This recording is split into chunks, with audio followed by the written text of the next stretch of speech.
Hello friends, I welcome you to tonight's edition of Bedtime Story for Grown-Ups. Tonight, I will be reading for you another story by Edith Nesbit. It is time to unwind. Find a place where you can relax. Once you have settled in and made yourself comfortable, take a deep breath. Your busy day has come to an end. You can relax now. There's nothing left for you to do but listen to the story and fall asleep. And so we begin. It all began with Effie's getting something in her eye. It hurt very much indeed, and it felt something like a red-hot spark. Only it seemed to have legs as well, and wings like a fly. Effie rubbed and cried. Not really crying, but the kind your eye does all by itself, without your being miserable inside your mind. And then she went to her father to have the thing in her eye taken out. Effie's father was a doctor, so, of course, he knew how to take things out of eyes. He did it very cleverly with a soft paintbrush dipped in castor oil. When he had gotten the thing out, he said, "This is very curious." Effie had often got things in her eye before, and her father had always seemed to think it was natural. Rather tiresome and naughty perhaps, but still natural. He had never before thought it was curious. Effie stood holding her handkerchief to her eye and said, "I don't believe it's out." People always say this when they have had something in their eyes. "Oh yes, it's out," said the doctor.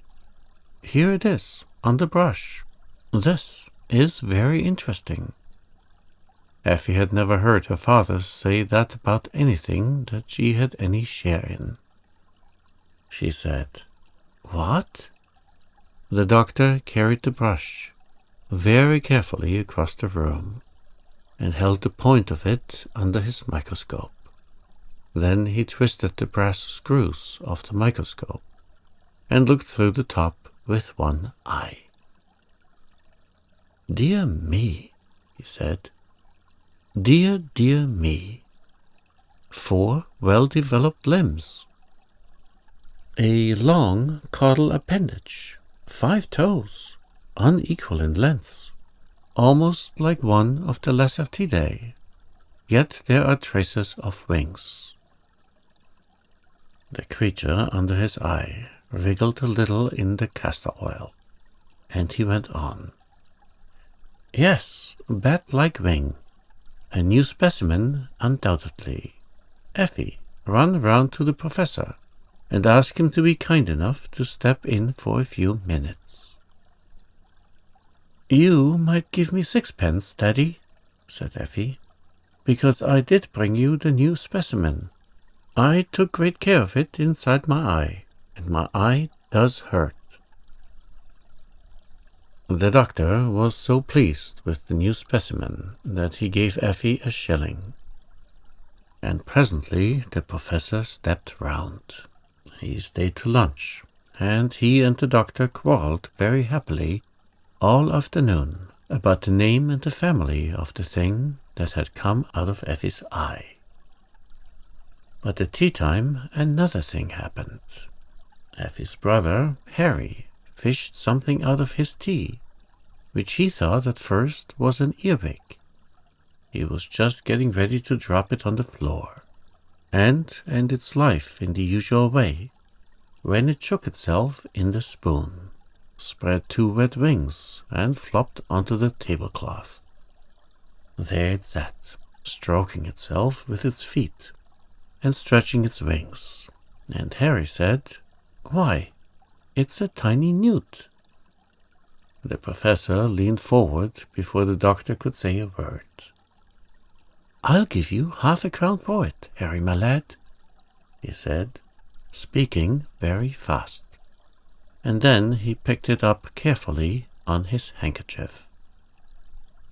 "It is a new specimen," he said, "and finer than yours, doctor." It was a tiny lizard, about half an inch long, with scales and wings.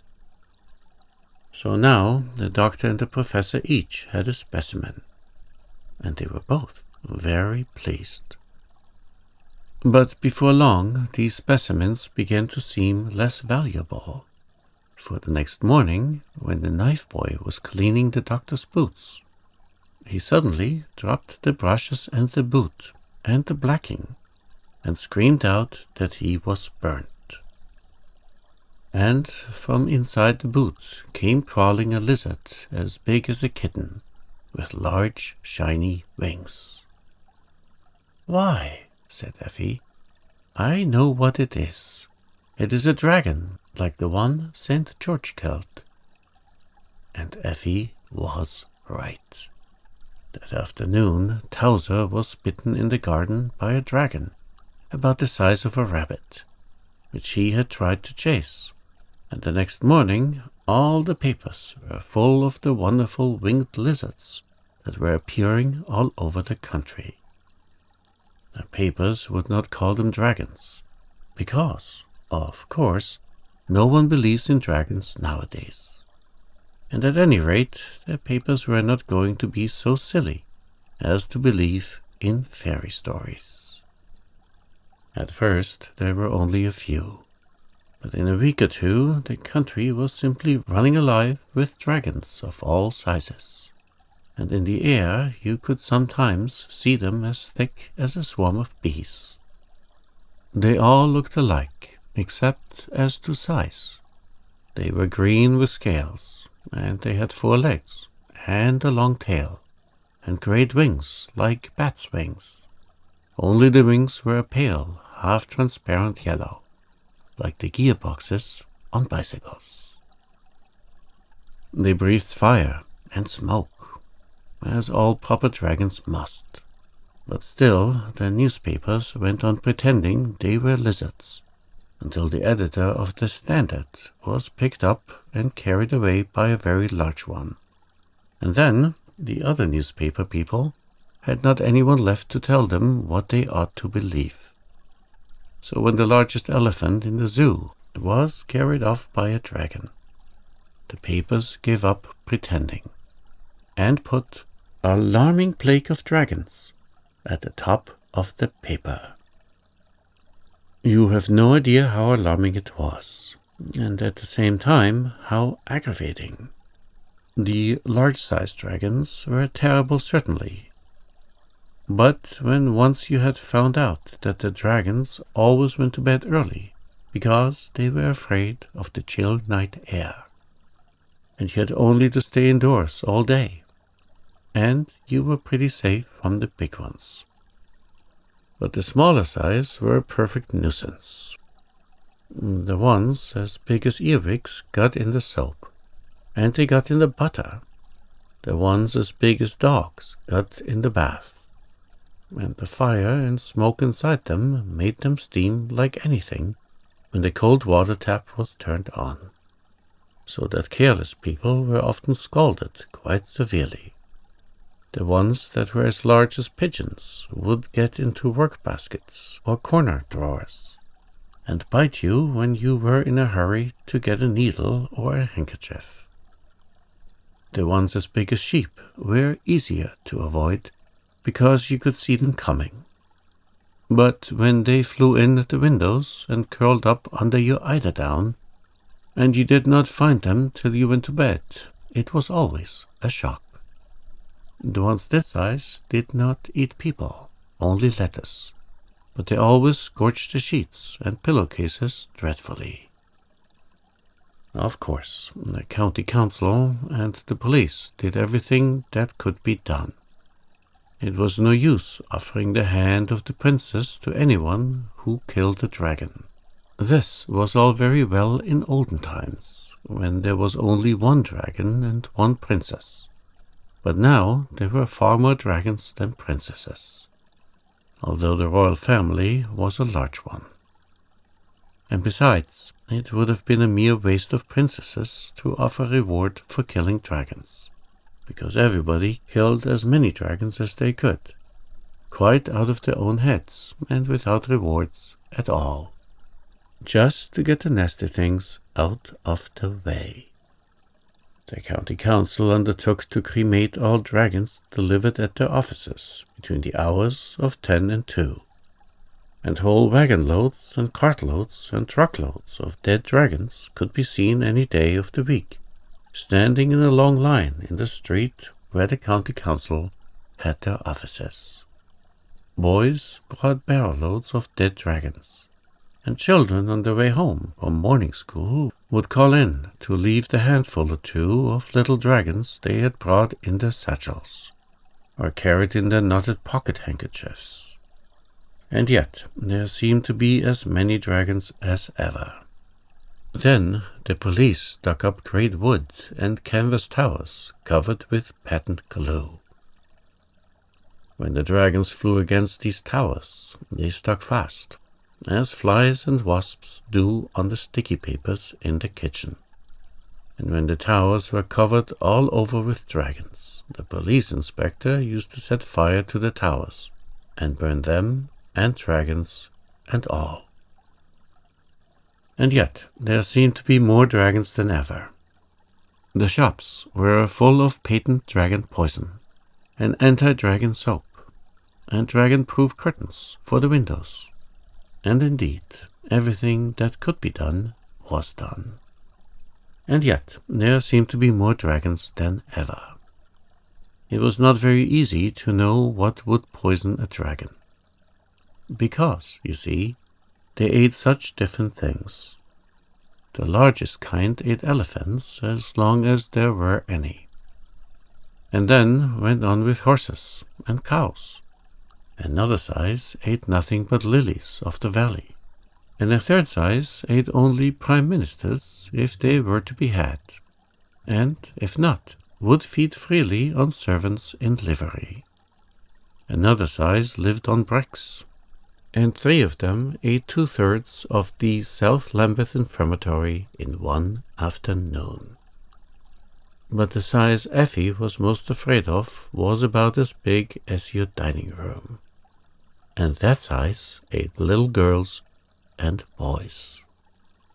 At first, Effie and her brother were quite pleased with the change in their lives. It was so amusing to sit up all night instead of going to sleep, and to play in the garden lighted by electric lamps. And it sounded so funny to hear Mother say, when they were going to bed, "Good night, my darlings, sleep sound all day, and don't get up too soon. You must not get up before it's quite dark. You wouldn't like the nasty dragons to catch you." But after a time they got very tired of it all.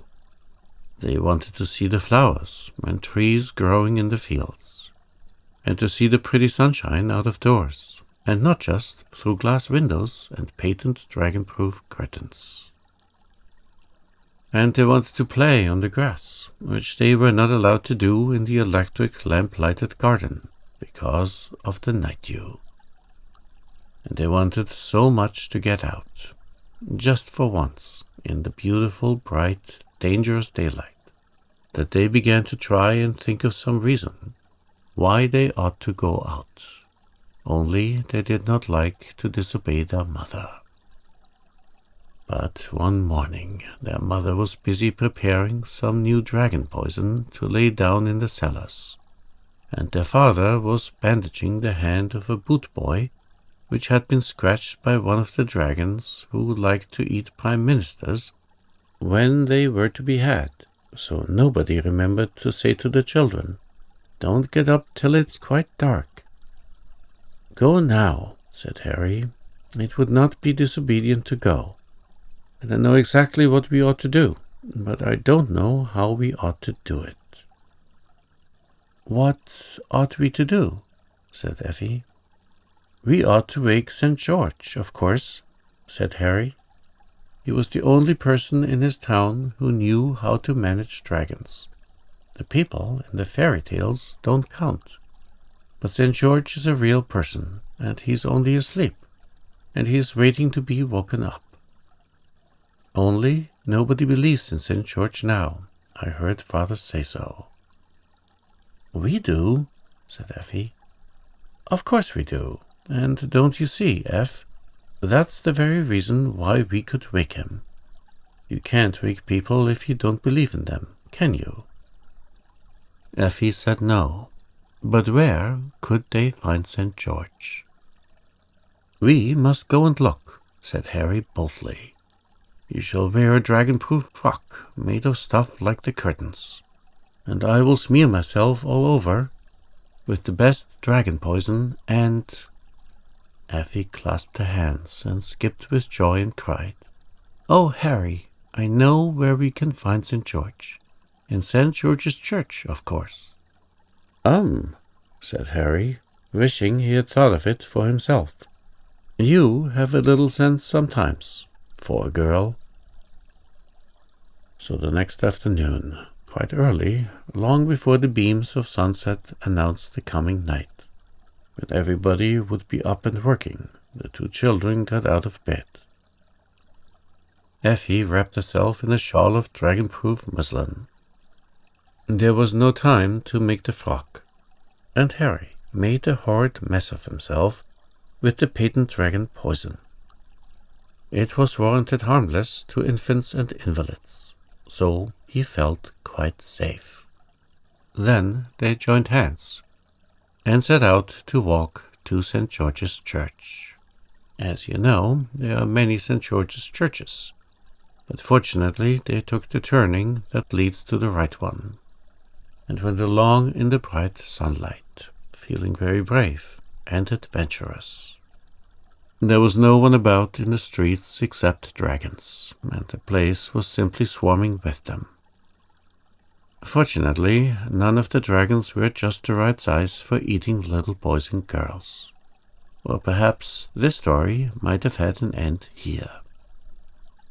There were dragons on the pavement, and dragons on the roadway, dragons basking on the front doorsteps of public buildings, and dragons preening their wings on the roof in the hot afternoon sun.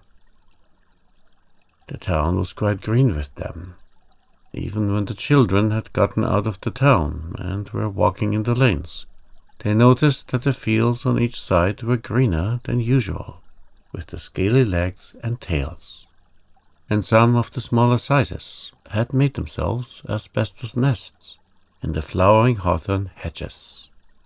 Effie held her brother's hand very tight, and once when a fat dragon flopped against her ear, she screamed out, and a whole flight of green dragons rose from the field at the sound, and sprawled away across the sky, and the children could hear the rattle of their wings as they flew. "Oh, I want to go home," said Effie. "Don't be silly," said Harry. "Surely you haven't forgotten about the 7 champions and all the princes. People who are going to be their country's deliverers never scream and say they want to go home." "And are we?" asked Effie. "Deliverers, I mean." "You'll see," said her brother, and on they went. When they came to St. George's Church, they found the door open, and they walked right in. But St. George was not there, so they walked around the churchyard outside, and presently they found the great stone tomb of St. George, with the figure of him carved in marble outside, in his armor and helmet, and with his hands folded on his breast. "However can we wake him?" they said. Then Harry spoke to St. George, but he would not answer, and he called, but St. George did not seem to hear. And then he actually tried to waken the great dragon slayer by shaking his marble shoulders, but St. George took no notice. Then Effie began to cry, and she put her arms around St. George's neck, as well as she could for the marble, which was very much in the way at the back, and she kissed the marble face, and she said, "Oh dear, good, kind St. George, please wake up and help us." And at that, St. George opened his eyes sleepily, and stretched himself and said, "What's the matter, little girl?" So the children told him all about it. He turned over in his marble and leaned on one elbow to listen. But when he heard that there were so many dragons, he shook his head. "It's no good," he said. "They would be one too many for poor old George. You should have waked me before. I was always for a fair fight. One man, one dragon was my motto." Just then a flight of dragons passed overhead, and St. George half drew his sword. But he shook his head again and pushed the sword back as the flight of dragons grew small in the distance. "I cannot do anything," he said. "Things have changed since my time. St. Andrew told me about it. They woke him up over an engineer strike, and he came to talk to me. He says everything is done by machinery now. There must be some way of settling these dragons. By the way, what sort of weather have you been having lately?" This seemed so careless and unkind that Harry would not answer, but Effie said patiently, "It has been very fine. Father says it is the hottest weather there has ever been in this country." "Ah, I guessed as much," said the champion thoughtfully. "Well, the only thing would be, dragons can't stand wet and cold. That's the only thing, if you could find the taps." St. George was beginning to settle down again on his stone slab. "Good night. Very sorry I can't help you," he said, yawning behind his marble hand. "Oh, but you can," cried Effie. "Tell us, what taps?" "Oh, like in the bathrooms," said St. George still more sleepily. "And there's a looking-glass too. Shows you all the world and what's going on. Saint Denis told me about it. Said it was a very pretty thing. I'm sorry, I can't. Good night." And he fell back into his marble and was fast asleep again in a moment. "We shall never find the taps," said Harry. "I say, wouldn't it be awful if St. George woke up when there was a dragon near, the size that eats champions?" Effie pulled off her dragon-proof veil. "We didn't meet any the size of the dining room as we came along," she said. "I dare say we shall be quite safe." So she covered St. George with the veil, and Harry rubbed off as much as he could of the dragon poison onto St. George's armor, so as to make everything quite safe for him. "We might hide in the church till it is dark," he said, "and then—" But at that moment a dark shadow fell on them, and they saw that it was a dragon, exactly the size of the dining room at home. So then they knew that all was lost. The dragon swooped down and caught the two children in his claws. He caught Effie by her green silk sash, and Harry by the little green point at the back of his Elton jacket. And then, spreading his great yellow wings, he rose into the air, rattling like a third-class carriage when the brake is hard on. "Oh, Harry," said Effie, "I wonder when he will eat us." The dragon was flying across woods and fields with great flaps of his wings that carried him a quarter of a mile at each flap. Harry and Effie could see the country below, hedges and rivers and churches and farmhouses flowing away from under them. much faster than you see them running away from the sides of the fastest express train. And still the dragon flew on. The children saw other dragons in the air as they went, but the dragon, who was as big as the dining room, never stopped to speak to any of them, but just flew on quite steadily. "He knows where he wants to go," said Harry. "Oh, if he would only drop us before he gets there." But the dragon held on tight, and he flew and flew and flew, until at last, when the children were quite giddy, he settled down with a rattling of all his scales on the top of a mountain. And he lay there on his great green scaly side, panting and very much out of breath, because he had come such a long way. But his claws were fast in Effie's sash, and a little point at the back of Harry's Elton jacket. Then Effie took out the knife Harry had given her on her birthday. It had cost only 6 pence to begin with, and she had had it a month, and it never could sharpen anything but slate pencils. But somehow she managed to make that knife cut her sash in front, and crept out of it, leaving the dragon with only a green silk bow in one of his claws. That knife would never have cut Harry's jacket tail off, though, and when Effie had tried for some time, she saw that this was so, and gave it up.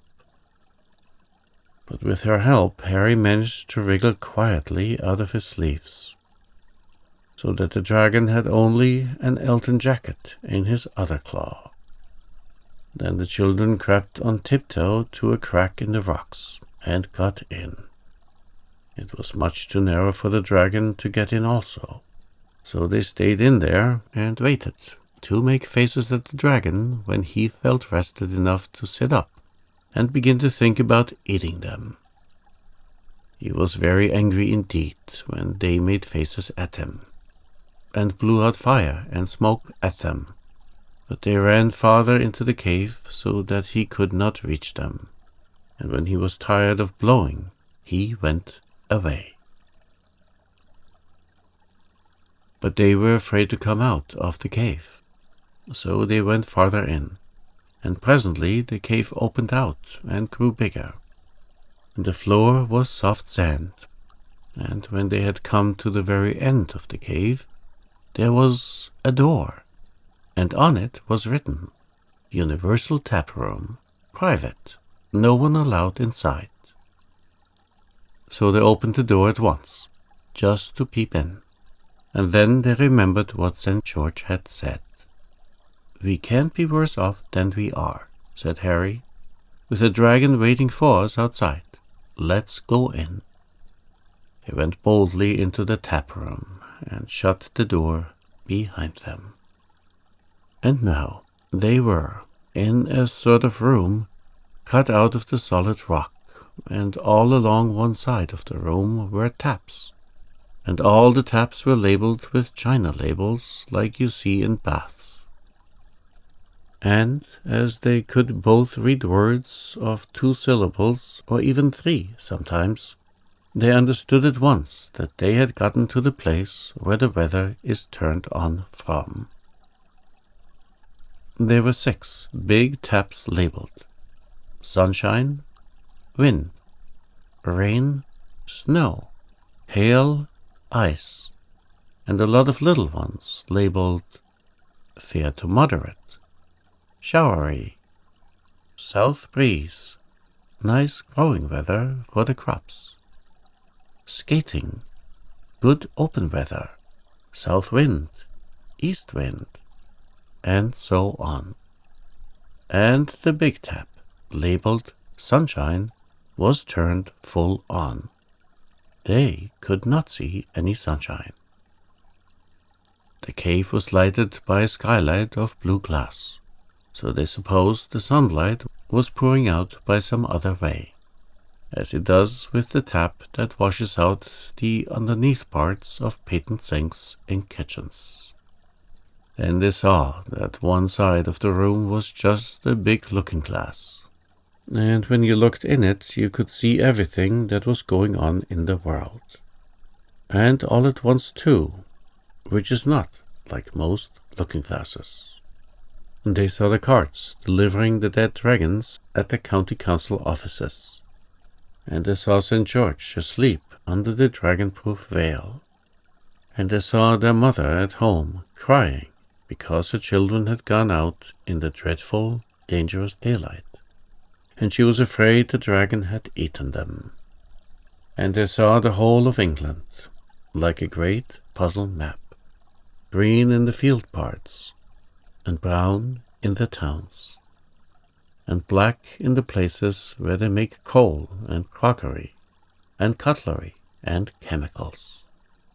All over it, on the black parts and on the brown and on the green, there was a network of green dragons, and they could see that it was still broad daylight, and no dragons had gone to bed yet. Effie said, "Dragons do not like cold," and she tried to turn off the sunshine, but the tap was out of order, and that was why there had been so much hot weather, and why the dragons had been able to be hatched. So they left the sunshine tap alone, and they turned on the snow and left the tap full on, while they went to look in the glass. There they saw the dragons running all sorts of ways, like ants, if you're cruel enough to pour water into an ant heap, which, of course, you never are. And the snow fell more and more. Then Effie turned the rain tap quite full on, and presently the dragons began to wriggle less, and by some of them lay quite still, so the children knew the water had put out the fires inside them, and they were dead. So then they turned on the hail, only half on, for fear of breaking people's windows, and after a while there were no more dragons to be seen moving.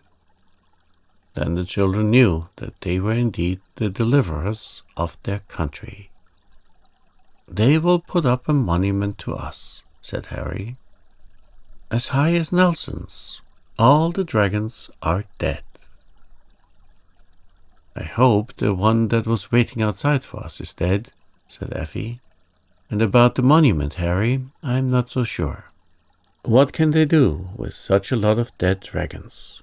It would take years and years to bury them, and they could never be burned now, they are so soaking wet. I wish the rain would wash them off into the sea." But this did not happen, and the children began to feel that they had not been so frightfully clever after all. "I wonder what this old thing's for," said Harry. He had found a rusty old tap, which seemed as though it had not been used for ages. Its china label was quite coated over with dirt and cobwebs. When Effie had cleaned it with a bit of her skirt, for curiously enough, both the children had come out without pocket handkerchiefs, she found that the label said waste. "Let's turn it on," she said. "It might carry off the dragons." The tap was very stiff from not having been used for such a long time, but together they managed to turn it on, and they ran to the mirror to see what happened. Already a great round black hole had opened in the middle of the map of England, and the sides of the map were tilting themselves up, so that the rain ran down toward the hole. "Oh, hurrah, hurrah, hurrah!" cried Effie, and she hurried back to the taps and turned on everything that seemed wet. "Showery, good open weather, nice growing weather for the crops, and even south and southwest," because she had heard her father say that those winds brought rain. And now the floods of rain were pouring down on the country, and great sheets of water flowed toward the center of the map, and cataracts of water poured into the great round hole in the middle of the map.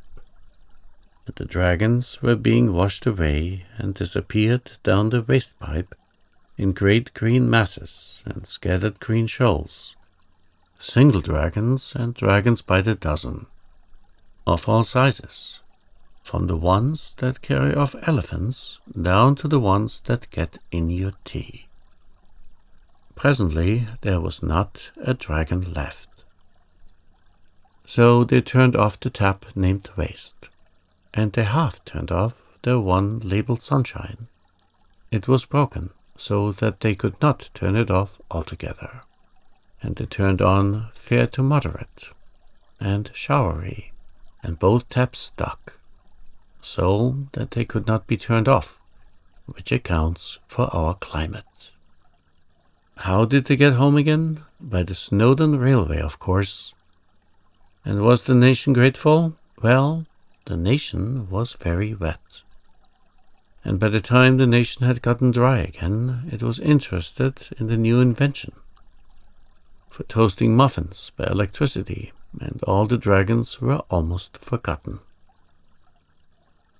Dragons do not seem so important when they are dead and gone. And, you know, there never was a reward of it. And what did Father and Mother say when Effie and Harry got home? Mother said, "Oh, my darlings, you're safe. You're safe, you're safe.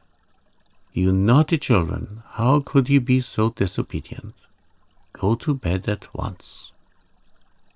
And their father, the doctor, said, "I wish I had known what you were going to do. I should have liked to preserve a specimen. I threw away the one I got out of Effie's eye. I intended to get a more perfect specimen. I did not anticipate this immediate extinction of the species." The professor said nothing, but he rubbed his hands. He had kept his specimen, the one the size of an earwig that he gave Harry half a crown for. And he has it to this day.